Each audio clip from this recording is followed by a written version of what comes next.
ยังล่างบ่เลยว่านี่โดยโอ้เราขี้มือเช้าพลักนี่โดยตื่นนอนมาแล้วขี้แตกโดยเลยให้พ่อล่างบัดนี้เต็มเบิดเฮือนนี่ติโดยโอ้แสดงว่านักเติบแล้วรุ่นเอาชายางขึ้นมาล่าง เอาล่างแล้วก็ใส่สบู่พร้อมล่างก็ไปข้างในเพิ่นบ่โดยในเฮือนเพิ่นก็แม่นบ่ฮะในเฮือนก็เต็มเลยโดยแม่นมัน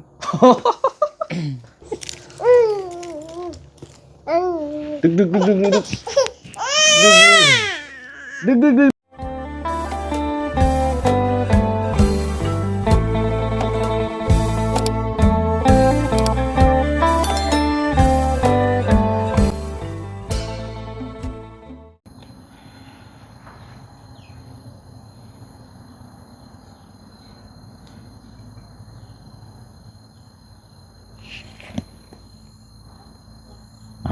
คือเก่าคือเดิม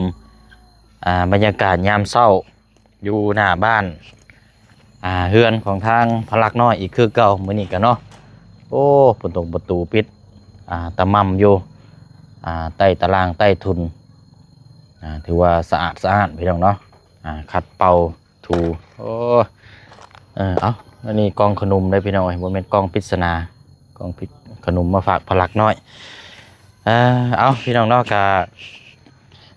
กราบสบายดีและสวัสดีพ่อแม่พี่น้องเบิดสุขุสุคนนะพี่น้องเด้อเนาะพบเจอกันอีกคือเก่าคือเดิมมือต่อมือวันต่อวันเนาะมื้อนี้ก็วันที่เท่าไหร่แล้วพี่น้องเอ้ยเฮ็ดเวียกงานจนลืมเบิ่งวันเวลา8:56ตรงกับวันที่10วันศุกร์เนาะมื้อนี้กับพี่น้องเนาะก็ถือว่าใกล้สิสิ้นเดือนสิ้นใจอีกเลยเอากะแล้วพี่น้องมาเยี่ยมมายามทางพลักน้อยน้ำกันอีกยามเช้าเนาะมื้อนี้ก็ครึ้มฟ้าครึ้มฝนตกปล่อยปลาอีกคือเก่าคือเดิมสงสัยสงสีอีกหลายมื้ออยู่แหละพี่น้องเนาะเอาแล้วก็ก่อนจะเข้าไปครับไปส้มเนาะพี่น้องเนาะแจ้งทางพ่อแม่พี่น้อง FC น้ำกันอีกเนาะสำหรับเคสของทางน้องคำดีเมื่อวานนี้ก็ได้เห็นหลักก็ได้ทำหู้น้ำกันเนาะเรื่องราวสำหรับทางเรื่องที่ดินที่ทางที่เฮาเบิ่งน้ำกันนั่นแหละพี่น้องเนาะที่ดินพื้นนั่นนี่ให้บ่เสียงเบิ่งในสายตานี่ยาวนี่ประมาณเกือบ30เนาะพี่น้องเนาะ30 เมตรแล้วก็กว้างนี่เกือบ25คันสิเว้าก็ประมาณ30 คูณ 25ซะพี่น้องเนาะที่ดินพื้นนั่นนะและในราคานี่30 ล้านกีบเนาะก่อนแรกเนี่ยเพิ่นขาย35แล้วบัดนี้บ่เชียงต่อเพิ่นได้ว่า30กับ30บ่ซั่นพี่น้องเนาะแต่ว่าลดลงหั่นแล้วเพิ่นก็บ่ขายแล้วก็ขอแบ่งครึ่ง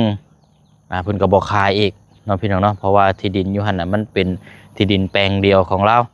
ถ้าว่าเราแบ่งครึ่งแล้วก็มันกลายเป็นน้อยแล้วบัดนี้พี่น้องเนาะก็เลยเราจะบ่แบ่งครึ่งไม่แต่ว่าขายเพิ่นหั่นเลยในราคา30 ล้านกีบเป็นเงินบาทก็สิอยู่ราวๆเกือบ45,000เนาะก็ถือว่าบ่แพงไปหน่อยถ้าครอบครัวเราได้อยู่หั่นก็ถือว่าได้ดำรงชีวิตนี่ดีหลายเลยแหละพี่น้องเนาะว่าเดือจากปลูกเฮือนซ่านแล้วก็ไว้หม่องเฮ็ดของปลูกของพังแนวอยู่ในกินต่างๆเนาะพี่น้องเนาะก็หลายเพราะว่าเนื้อที่มันกว้างนะพี่น้องเนาะแล้วก็ทาง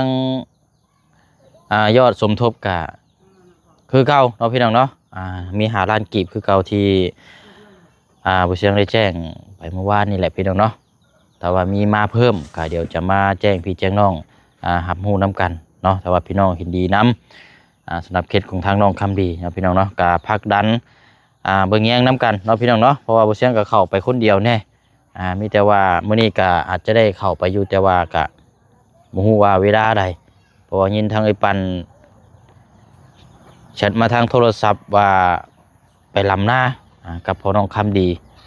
กับเบิ่งน้ำกันพี่น้องบ่ได้อาจจะได้ไปบุกเบิ่งเปลี่ยนบรรยากาศกลางทุ่งไร่ทุ่งนาเจ้าดำให้ลำหน้าเนาะพี่น้องเนาะ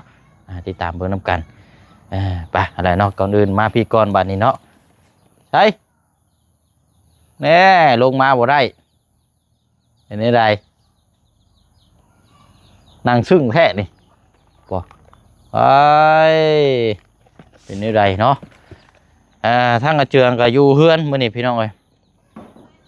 จะว่าเจ็บบ่จักเนาะเจ็บหนักบ่จักเจ็บแผลหนักบ่จักพี่น้องอันนี้ก็อันตรายและเหยียบเศษไม้เศษตอกเกี่ยวกับพื้นตีนพื้นหยังนี่เฮาก็เคยเจอมาแล้วแต่ละเคสนี่พี่น้องเอ้ยถ้าเป็นในพื้นตีนพื้นเท้านี่นานเศร้าเพราะว่าถ้าเขานี่ใช้พลังงานย่างนะพี่น้องอาจจะใช้เวลาเนี่ยจักหน่อยเนาะเพราะฉะนั้นก็ต้องไปรักษาล้างแผลล้างยางและฆ่าเชื้อฆ่าอะไรยังเพราะมันจังเศร้าไปเอาเบิ่งน้ำกันโอ้ดีได้มื้อนี้คืออุ้มลูกอุ้มเต้ามื้อนี้ได้เด้มื้อนี้เนาะ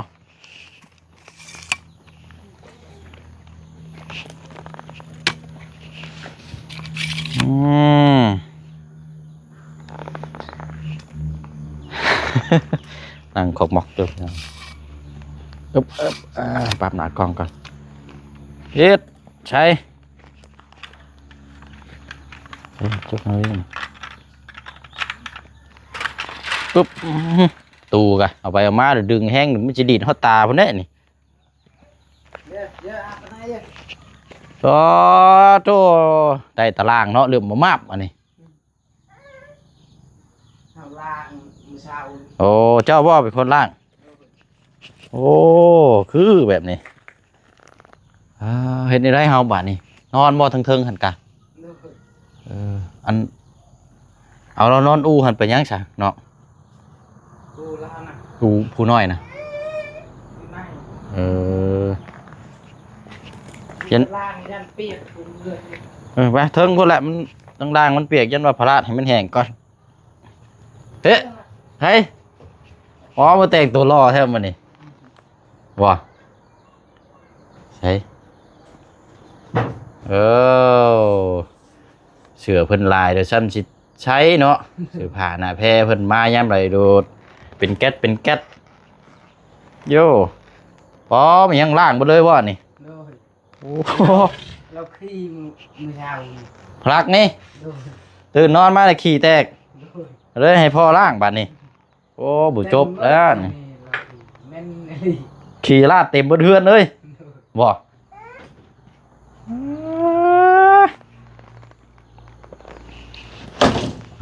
ใช่มั้ง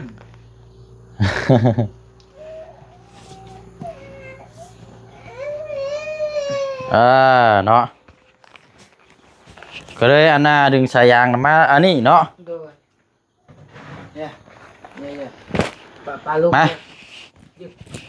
มากินลมมาเฮ้ยมาขี่แตกเกียร์ติ่มเฮือนชานบ่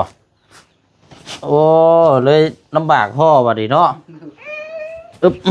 นั่งน้ำหน่อยเด้อ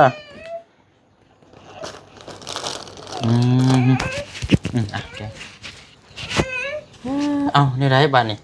นี่มันเปียกนี่มันเปียกมากินนมไหม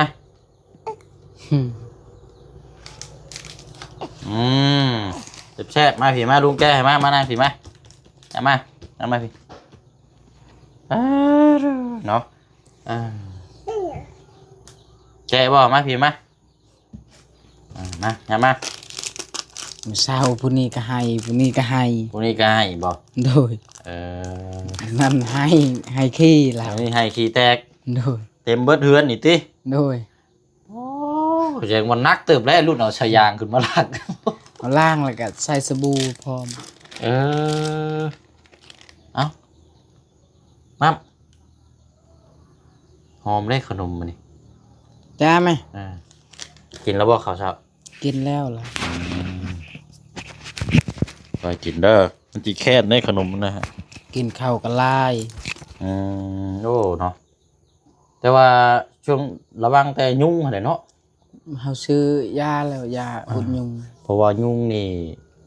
ตอนเว้นนี่ก็ชอบมดกลางคืนยุงหลายแห้งได้แม่เราไปแต่เช้าเป็นได้แม่ไปทางไหนใช่ไปทางยาให้ไปทางยาให้โดยไปเอาแห้งคือเป็นได้คือว่าไปเอาแห้งแบบข้าเจ้าไปให้เฮาก้อนอื่นแล้วไปให้ข้าเจ้าอีก เอาแห้งเปลี่ยนกันเนาะ โดย โอ้แซ่บด้วยฮะกินได้นิ่มขนมมันเบิดมืออีกแล้วคันกินขนมนี่อิ่มเลยแล้วจะ โดย กินข้าวก็ได้นี่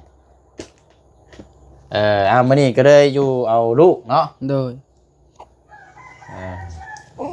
ก็เห็นมาเยี่ยมตลอดนี่เห็นต้องมักให้ได้นี่นะทางห้างแต่เก่านี่ สบายแล้ว เออ เวลาอยากข้าวอยากนมเราก็ให้ เริ่มนั่งอันนี้ได้เลยเนาะ โดย เอาได้เจืองปีอันว่าที่ทั้งอ่าพี่จาบ่ที่เพิ่นฝากมาน่ะมันบ่ต้องห้อยเด้ โดยเห็นอยู่ ว่า แต่ว่า นั่นแหละ ยันใช้บ่ได้อยู่ตัว ได้อยู่เกาะใส่คอนี่นั่งไปข้างหน้าเลยนะ โดยอ๋อ เอาอย่ากินดิ เรามักให้จับแบบนี้ มักขยืนให้คล้องประคองแบบนั้น โดย คันว่านั่งนอนนี่ก็ให้ น ได้ อน เลย เรา เนาะ ให้ มักเห็นนะเห็นแล้วบ่เห็นคักแล้วบ่ เห็น เจออันนี้บ่ได้นี่ชั่วแล้วท่านนี่ บ่แม่นเจอแล้วนี่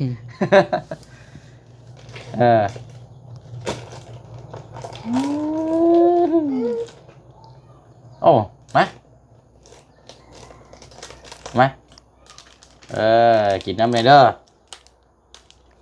กินข้าวก็ไล่บัดขี้ก็ไล่ล่ะ กินไร ขี้บ่แม่นอยู่บอนมีแต่บอนเดียวเหรอไปหลายบอนบางที กินละขี่ห้ามบ่บนห้องนะ โดย สีทรายไอแล้วแบบนี้เนาะ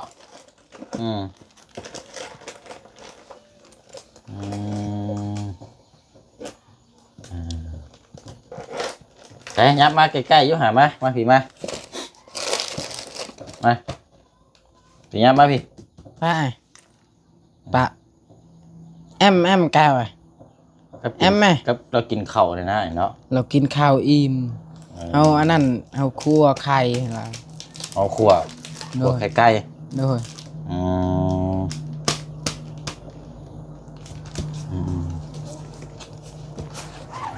เห็นไหมหนุ่มนี่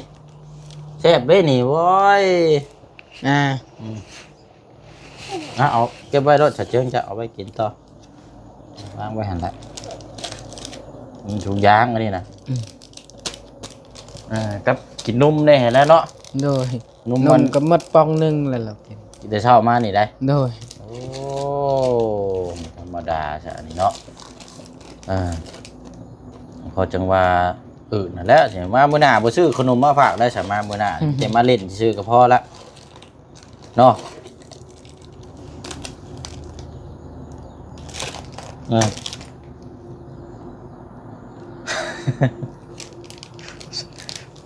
ใครลาดกันไปข้างในเพิ่นบ่ โดย ในเฮือนเพิ่นก็แม่นบ่ ฮะ ในเฮือนก็เต็มเลย โดยแม่นมัน เฮ็ด เอา แล้ว ไปล้างเต้านมน้องเมซ่าบัดขึ้นมาโอ้เห็น เต็มมาเลยบ่ เต็มหมด โอ้บ่ต้องใส่เพิ่นเพิดเนาะ โดย เพิ่นเพิดบ่ได้ใส่บ่ ใส่อยู่แต่ว่าหมด แต่ว่าจังหวะที่เราถ่ายแบบบ่ได้ใช้ โดยสองสามสี่โตแล้วซื้อให้เรา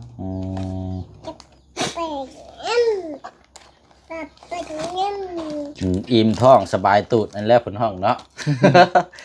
ลำบากคนอื่น โอ้ย ทีนี้ก็สบาย ทางนั้นเลยเชียวบ่วักได้ทางนั้นก็บ่แน่ได้ บ่ล่ะ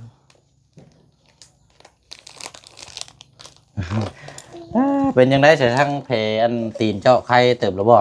ยังเจ็บกว่าเก่าอีก ฮะ ยังเจ็บอยู่ จะว่ามีเสียนมีหยังปักค่าบ่จักบ่ บ่มีเฮาเหยียบนั่นก็เฮาปลดออกเลยเห็น บ่ได้อันว่ามีเศษไม้หยังตกข้างเนาะ โดย วานนี่ก็ไปหมอไปห้องหมอแล้วหมอว่ามีแต่อันนั้นมีแต่ล้างออกแล้ว เอาเมื่อวานนี้จะไปหาหมอมาแล้ว โดย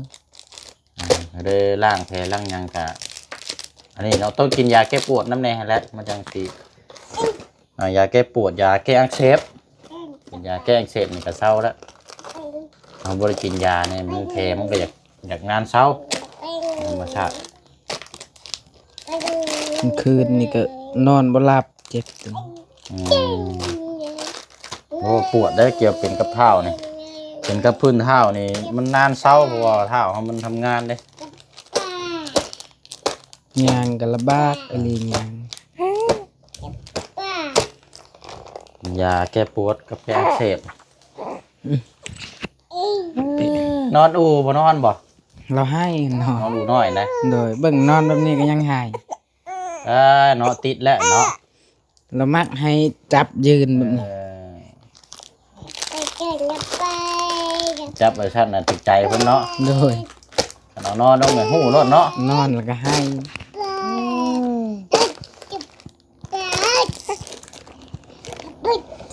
อืม อืม อ่ะ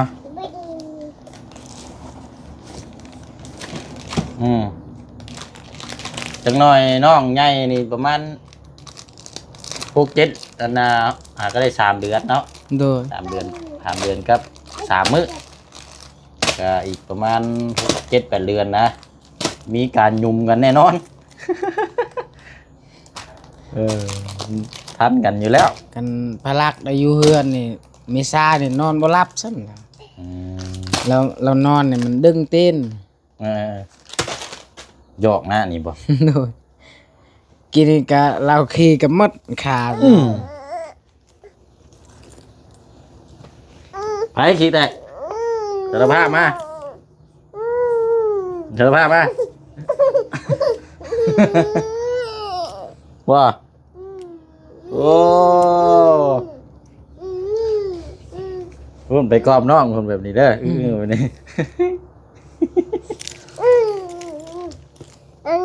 ดึกดึกดึกดึกดึกดึกดึกดึกดึกดึกดึกดึกนี่น้องนี่ดึก ใช่มาใช่มา อ่ะรูปว่าอะไร รวยละอู้เด้อ มันจะช้ำห้อยกระโตมันใหญ่กูอีกช้ำมาจัก เด้อ สีล่มเลย ได้อย่า เฮ็ดเอาสิได้จักนาทีเฮ็ดห่านน้องตกใจเลยห่านพอแล้วฮอนใช่มาหอมน้องอ่ะฮอนนะฮอนอุ้มบ่น่ะ ฮอนนะฮอน เอา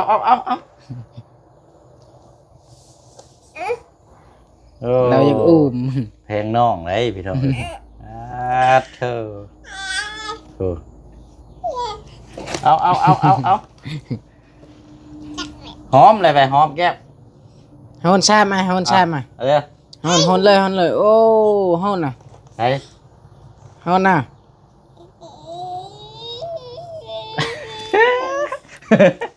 สุดยอดน้องเพื่อนโอ้ย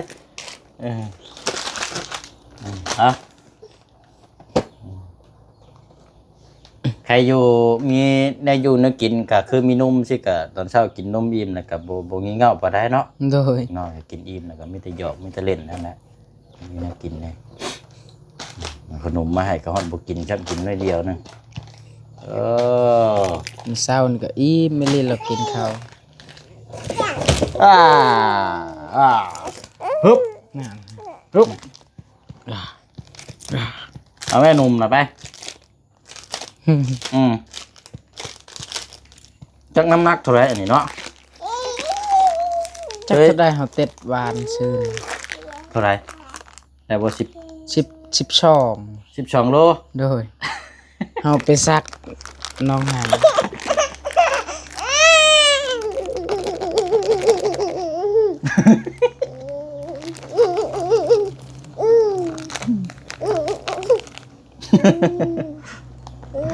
คือ12 โลต้องกินข้าวหลายๆเด้อปึ๊บ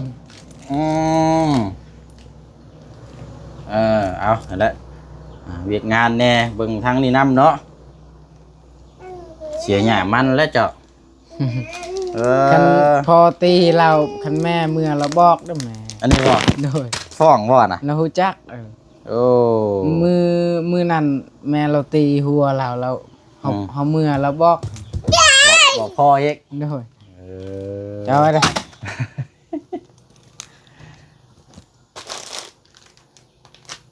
อ เอาดึกแล้วก็เก็บกินเองคือเก่าและให้รถ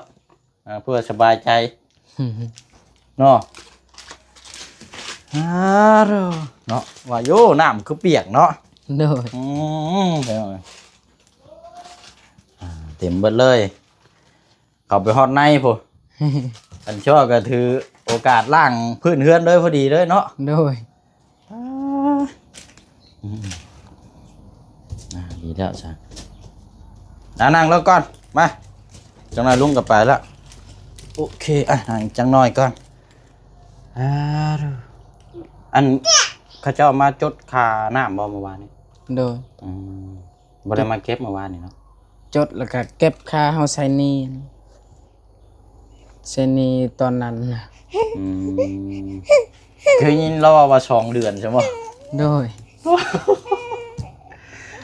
ไปเพื่อนน้องอ่อนวาดนี่เราว่าเพื่อนหลังนั่นได้เฉยอยู่เพราะเรา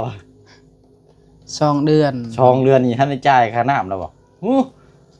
ป้า2 เดือนเลยบ่ วานจ่ายวานนี่แหล้ว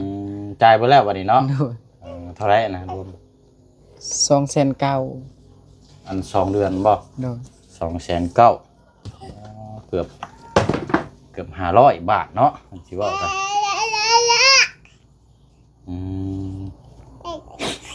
จ่ายแต่ว่าเฮาก็จ่ายเองอันนี้เนาะ โดย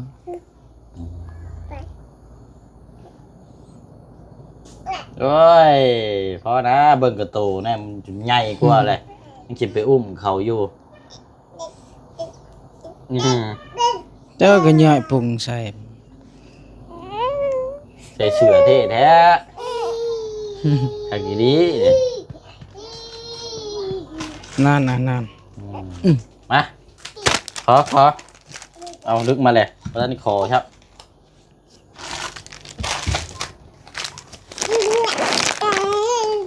มือ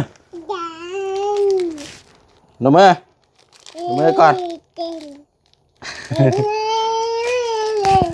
ปิ อ๋อนี่อยากได้หน่อยทางนี้เนาะหายรถบ่ ง่ายนั่นแหละ เนาะไอ้เนี่ยแหละใช่แบบ ให้ นี้เนาะ จับ วาง แต่แบบ ได้ นี้ แล้วเนาะ เมื่อยโดย ปวดแขนแล้วแบบนั้นให้ไปเล่นไปชัด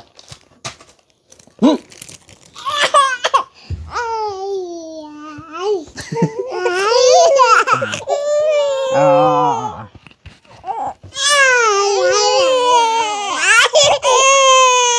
นี่เด้ปลักเด้ นั่น กอมน้องไปกอมน้องไปน้องให้เด้ไปพี่น้อยเนาะมาเยี่ยมมายามยามเช้าคือเก่าคือเดิมอัปเดตให้ทางปลาลุงFCเฮาติดตามมื้อนี้บ่มีหยังหลายพี่น้อยนักในก็กินหลายขี้แตก กินหลายขี้หลายเต็มเบิดเฮือนเลยพออยู่เฮือนมื้อเดียว โดย งานเข้าเลยโอ้ย บ่กันแม่เราอยู่แม่เราฮู้ตอนเช้านี่แม่เราเอาลงก่อนล่ะบัดเฮาอยู่เฮาแม่เราบ่บอก ให้เราอยู่เฮือนนี่ขี้แตกหมดเฮือน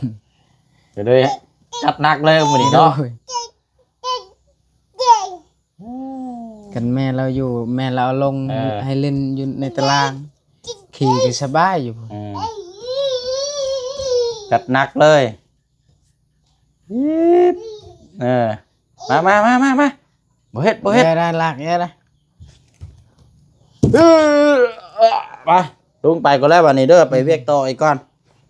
เดี๋ยวมาใหม่บ๊ายบายก่อน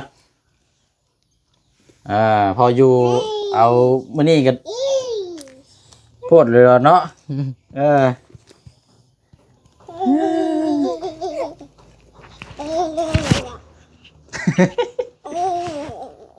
ฮ้ยเหม็นแขวคุณเนี่ยฮึบไปใส่เล็ดเจียงเด้อ โดย กินแล้วบ่ข้าว กินแล้ว ประมาณจักโมงใช่ไหมเรามาบัดนี้ เราว่า ตอนช่วงค่ำ ทุก ๆโดนแล้วเราบ่ได้ออกหาย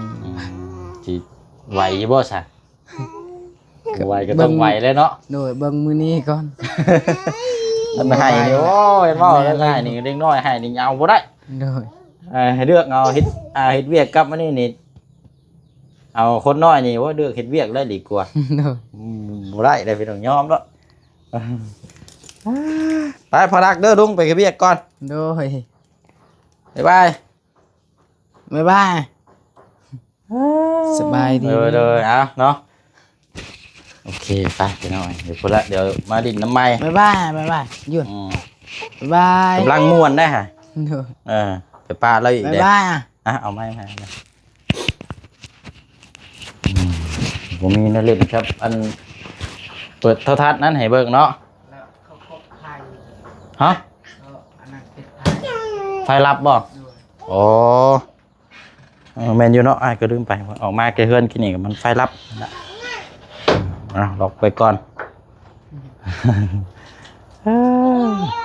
ไปเนาะ เชียงเมืองเด้อ ไปเด้อ บ๊ายบาย บ๊ายบายก่อน บ๊ายบาย ไปพี่น้องเดี๋ยวมาเยี่ยมยามไหมร้องพอเราจังว่าล่างเฮือนชานเนาะจัดนักจัดเต็มเราอยู่เอาลูกมือเดียวพี่น้องพลักเค็ดเลย เต็มลาดกี่เต็มเพื่อนเลยพี่น้องเนาะ ไปเนาะก็คือเก่าคือเดิมวันนี้พี่น้องเนาะก็สิได้ขอจบคลิปลำลาพ่อแม่พี่น้อง FC เฮานำกันเบิดสุขุทุกคนคือเก่าคือเดิมเด้อพี่น้องเนาะมีหยังเพิ่มเติมจังใดก็เดี๋ยวแจ้งพี่แจ้งน้องเนาะแต่ละเคสแต่ละงานทำเบ็ดทำฮู้นำกันพี่น้องเนาะบ๊ายบายเด้อพี่น้องเนาะเบิดสุขุทุกคนเนาะสบายดีพี่น้องเนาะ